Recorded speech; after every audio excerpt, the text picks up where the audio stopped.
그냥 시즌성 요즘 시즌이라서 잘 팔린 거 아니야? 라고 말씀해 주실 수 있어서 작년 10월과 올해 10월을 데이터를 정확하게 비교해 보았습니다. 작년 10월 기준에서는 로아스가 잘 나오는 편이긴 했어요. 광고 성과율이 한 700% 정도였는데 올해 10월달 들어서 이제 1100%까지 넘어서 광고 수익률이 나타났습니다. 목표하시는 구매 전환 5,000건까지는 이제 성과 개선을 위해 노력하고 있다고 이제 제가 작성했는데 최근에 그 5,000건이 이제 도달했습니다. 그래서 대표님께서 목표하시는 KPI 5,000건은 판매 건수를 모두 이뤘다.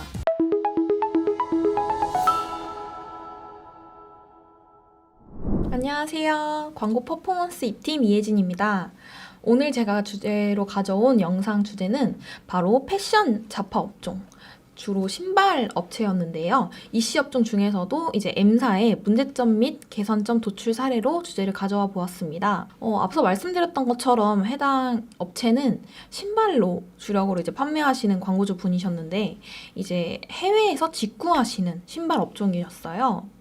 그래서 제가 지금 운영하고 있는 패션 잡화 신발 이씨 업종 M사에 대해서 이제 네이버 검색 광고를 어떻게 운영했고 어떤 문제점이 있어서 어떠한 개선점으로 이제 성과를 개선시켰는지 인사이트 내용과 이제 현재 운영 내역에 대해서 자세하게 말씀드리겠습니다. 우선 패션 잡화 업종 M사의 정보는 아래와 같았는데요. 일단 광고주분께서 목표하시는 KPI는 작년 대비 로아스 증대는 물론이거니와 이제 구매 전환이 그러니까 판매 건수죠. 판매가 무조건 5,000건 이상은 도달해야 한다. 5,000건 이상은 판매가 되어야 한다라는 되게 확고한 KPI가 있었어요. 그래서 처음에 그 말씀을 주셨을 때 저희가 이제 드렸던 피드백은 사실 작년과 올해의 똑같은 어그부츠 신발 업종이라고 하더라도 작년과 올해 이제 그 시장 레퍼런스도 달라질 수 있고 시장 현황이라든지 그리고 광고의 세팅 그리고 이제 뭐 패션이다 보니까 사실 흐름이 되게 빠른 업종이라서 이런 변수를 좀 많이 작용할 수 있다고 판단해서 사실 이 목표하시는 5,000건 도달할 수도 있고 못할 수도 있지만 자신 있게 할 수 있다고 확답 드리기는 어려울 것 같다라고 현실적으로 말씀을 드렸었어요. 그리고 이제 집행 제안 드린 매체는 네이버 검색 광고. 기존에 이미 네이버 검색 광고를 작년에 잠깐 한 3개월 정도 운영하셨던 이력이 있으셨고요. 제가 추가로 이제 제안 드렸던 매체는 네이버 GFA, 그 중에서도 카탈로그형 캠페인을 제안 드렸었습니다. 기존에 진행하셨던 네이버 검색 광고 데이터를 봤는데요. 사실 기존에 문제점이 많기도 했고 제가 추가로 제안 드릴 부분이 많기도 해서 그런 부분들을 이제 적용해서 말씀을 드렸었고 그리고 대표님께서도 이제 추가 매체에 대한 좀 니즈가 어느 정도 있으셨어요. 그래서 네이버 검색 광고 지금 작년에 3개월 정도 운영했었는데 올해에 좀 더 새로운 추가적인 매체 없을까요? 좀 더 효과적인 매체 있으면 저한테 추천해 주세요 라고 말씀을 주셔서 네이버 GFA 카탈로그형을 이제 제안 드렸었습니다. 월 예산은 처음엔 500만 원 정도였는데요. 아무래도 시즌성 이슈가 있는 제품이다 보니까 광고를 올해 처음에 9월 중순부터 이제 본격적으로 증액을 하기 시작해서 사실 10월 말부터 11월 이제 일 예산을 거의 한 70만 원에서 80만 원까지 CPC 정도가 소진이 되었고요. 그래서 월 예산 같은 경우는 좀 개월수에 따라 좀 편차가 있다라고 봐주시면 될 것 같습니다. 이제 첫 달 9월, 10월 달 같은 경우는 완전한 극성수기는 아니었기에 그리고 올해가 또 많이 그렇게 춥진 않았거든요. 많이 작년에 비해서는 좀 따뜻했다고 생각이 들어서 사실 이런 날씨의 영향도 없지 않아 있었다고 저는 판단이 되는데 그 중에서도 이제 500만 원을 네이버 검색 광고에는 350만 원, 네이버의 GFA에 150만 원가량 예산 분배를 했습니다. 그리고 기타 사항으로는 이제 해외 직구 하시는 플랫폼이 되게 많아요. 그리고 뭐 쿠팡도 있고 크로켓도 있고 등등 이제 해외 직구 플랫폼이 많이 활성화되기 때문에 이러한 다른 플랫폼에서 이제 매출을 빼앗길 수 있다는 좀 염려가 있으셨고 그러다 보니까 이제 사실 어그부츠 상품이 특별한 상품이 아니에요. 이 제품이 여기서도 팔고 있고 저기서도 팔고 있고 따라서 이제 동일한 상품을 판매하더라도 경쟁사가 굉장히 많았기 때문에 이런 경쟁사를 벤치마킹해서 자사에는 어떻게 차별점을 녹여낼 수 있는가가 이 계정에서는 가장 중요한 핵심 포인트였다고 저는 생각을 했습니다. 일단 계정의 문제점으로는 첫 번째, 네이버 검색 광고 운영으로 아까 말씀드렸다시피 신규 매체에 대한 니즈가 좀 있으셨어요. 이거는 문제점이라기보다는 제가 좀 더 추가로 제안 드릴 수 있는 부분이라 첫 번째로 기재를 해보았는데요. 대표님께서 검색 광고 3개월 운영 이력이 있으셔서 새로운 추가 매체에 대한 니즈가 있으셨고 제가 GFA 카탈로그형을 이제 추가로 제안 드렸다. 이렇게 봐주시면 될 것 같습니다.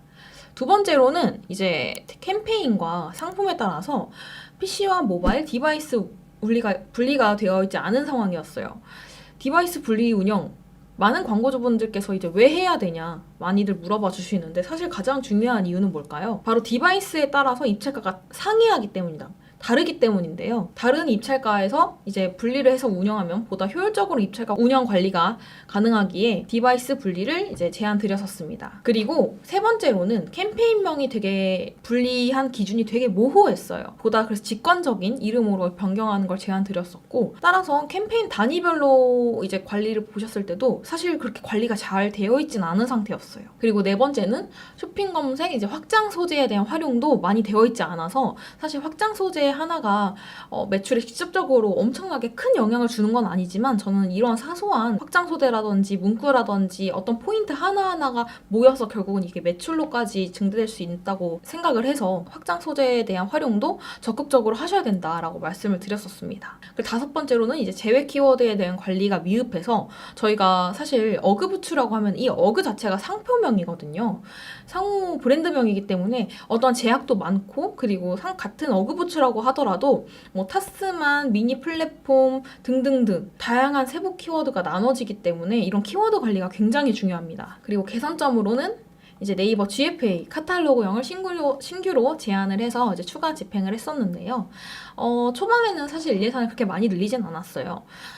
시즌성 이슈가 있는 제품이다 보니까 GFA 같은 경우에는 처음에는 한 일 예산은 3만원, 4만원 정도 소진을 했었고 이제 최근 들어서는 이제 시즌 극성수기다 보니까 재고에 따라서도 이제 그 예산을 조정해야 하는 그 내부적인 상황이 있었기에 일 예산은 지금 한 5, 6만 원 정도로 소진되고 있습니다. 그리고 PC와 모바일 캠페인 디바이스 매체 분리 운영과 더불어서 기존 캠페인 노출 매체에 대한 세부적인 관리를 했었어요.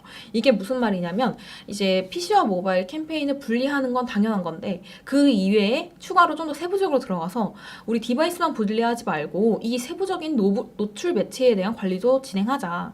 그래서 예를 들어 컨텐츠 추천 매체, 요즘에 이제 네이버 M+도 많이 생겼죠. 최근에 이제 생겼는데 그런 M+에 대한 컨텐츠 매체 및 이제 쇼핑 관련되는 매체들에 좀 더 집중을 해서 이제 운영을 해보자 해서 그 노출 매체에 대한 분리 운영도 또 추가로 진행했습니다. 그리고 세 번째로 쇼핑 검색 확장 소재, 추가 홍보 문구, 추가 등록.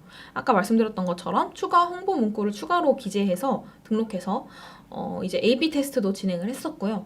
똑같은 어그부츠지만 자사 어그부츠가 어떤 차이점이 있는지, 어떤 퀄리티가 있는지 이런 소구 포인트를 조금이라도 더 녹여내보고자 하였습니다. 그리고 네 번째로는 구매 전환이 일어났던 상품 소재에 대해서 이제 세부적인 입찰가, 상향 조정하거나 혹은 유지하거나 혹은 하향 조정하거나 이렇게 세 가지로 나눠볼 수 있을 것 같아요. 그리고 메인 상품의 품질 지수를 5칸으로 이제 상향했습니다. 기존에는 한 2칸에서 3칸으로 사실 품질 지수라는 게 많은 광고주분들께서 말씀을 주시긴 하는데 물론 품질 지수 중요합니다. 중요한 거 맞는데 사실 품질 지수에 따라서 성과가 엄청 좌지우지 되거나 입찰가에 대해서 영향을 주는 건 맞아요. 근데 저는 사실 돈을 쫓아가기보다는 돈을 따라오게끔 만드는 것처럼 품질지수도 마찬가지라고 저는 생각이 들거든요. 만약에 품질지수가 7칸이 이제 가득 찬 만칸이잖아요. 7칸인데 구매 전환 한 건도 안 일어나요. 이거 의미 있는 품질지수라고 말할 수 있나요? 사실 그렇잖아요. 그래서 이런 품질지수에 대한 관리도 도와드렸다. 그래서 이제 사실 이관 이전 이후 이제 광고 수익률로 따지면은 굉장히 많은 성과를 냈는데 이제 특이사항으로는 해당 광고주분께서는 해외 거주하고 계시는 이제 해외 사업자 광고주 분이셨어요. 그래서 이전에는 이제 대표님께서 직접 공부하시고 검색 광고 계정을 이제 3개월간 아까 제가 말씀드렸던 3개월간 검색 광고 계정을 운영하셨었는데 아무래도 혼자 공부하시면서 이제 그거를 테스트해보고 적용하시다 보니까 좀 성과에 대해서도 최고의 퍼포먼스로 내기는 좀 어려웠던 현실적인 문제가 있으셨고요. 이제 제가 올해의 목표로 작년 대비 전환 판매권 증대로 이제 문의를 주셨고 이후 이제 이관 이후에 한 달 만에 성과가 개선된 사례로 이제 가져왔습니다. 그 전에 그래서 동기간 대비 어느 정도 상승했냐. 아까 말씀드렸다시피 해당 상품은 시즌성 이슈가 있기 때문에 그거 너가 광고해서 잘 된 거 아니고 그냥 시즌성 요즘 시즌이라서 잘 팔린 거 아니야? 라고 말씀해 주실 수 있어서 작년 10월과 올해 10월을 데이터를 정확하게 비교해 보았습니다. 작년 10월 기준에서는 로아스가 잘 나오는 편이긴 했어요. 광고 성과율이 한 700% 정도였는데 올해 10월달 들어서 이제 1100%까지 넘어서 광고 수익률이 나타났습니다. 이제 꾸준한 네이버 검색 광고 계정 관리와 GF의 세부 타겟팅으로 해당 광고 같은 경우는 이제 동종업계 대비해서 매출 성과는 안정적으로 꽤 잘 나오고 있는 상황입니다. 대표님께서 이제 호주에 거주하고 계셔서 현지 이제 동종업계 경쟁자분들의 이제 말씀을 전해주셨는데 저희 대표님 빼고는 다 작년 대비 매출이 많이 감소했다고 하시더라고요. 근데 다만 이제 배송 기간이 길고 해외 직구 특성상 이제 제품별의 마진 그리고 현재의 날씨의 계절성 그리고 내부적인 재고 이슈 등 여러 가지 요인으로 인해서 목표하시는 구매 전환 5천 건까지는 이제 성과 개선을 위해 노력하고 있다고 이제 제가 작성했는데 최근에 그 5천 건이 이제 도달했습니다. 그래서 대표님께서 목표하시는 KPI 5천 건은 판매 건수를 모두 이뤘다. 그리고 이제 오늘 영상은 여기서 이제 마칠 텐데요. 지금까지 이제 패션 업종 M사의 문제점 및 개선점 긴 영상 봐주셔서 너무 감사드리며 지금까지 광고 퍼포먼스 2팀 이혜진이었습니다. 감사합니다.